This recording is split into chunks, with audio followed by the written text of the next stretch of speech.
Tell you what, folks, somebody asked what I thought, I think Craig it was, what I thought of the James Doyle episode the other day when he didn't ride his horse out and I think he got pipped on the line. Not so much that he did it, but I think more the fact that he never got a ban.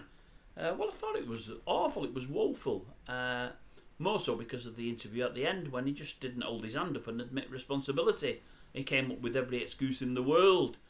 But the press was saying at the time, maybe it's because he's such a high-profile jockey and because he's so well-liked. He seems to have no edge to him, James, no big headiness or anything like that. The stewards went lenient on him.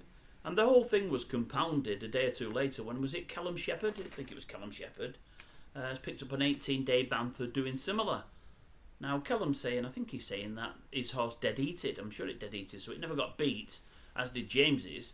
And he's actually not only appealing the ban, he's appealing the full to finish. He's absolutely adamant. He's seen the full to finish, and the judge has got it wrong. It wasn't a dead heat. He's actually won.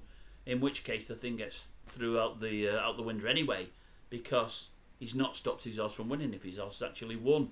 But again, it does seem to be a case of favourites, doesn't it? I mean, Doyle, very high profile. Nothing happens to him. Shepherd, much lower on the pecking order, 18-day ban. Seems very, very excessive. It really, really does. Just seems a bit sad, really. And I felt sorry for Shepherd, you know. I mean, he's a good jock. He's an up-and-coming jock.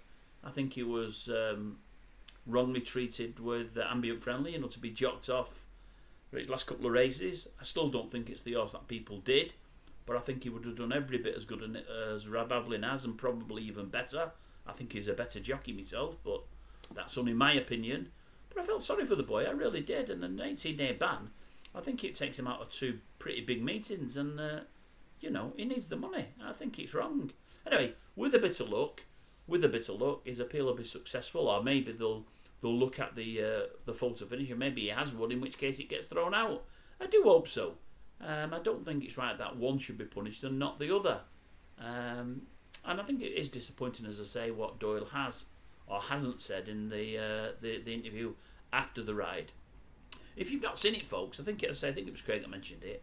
I said if you get a chance, go and have a look at SEB Saunders. He did something on at the races I can't think what it's called now, Sky Sports Racing, and he's very, very much of the opinion that Doyle was well out of order and did badly and should have expected a ban.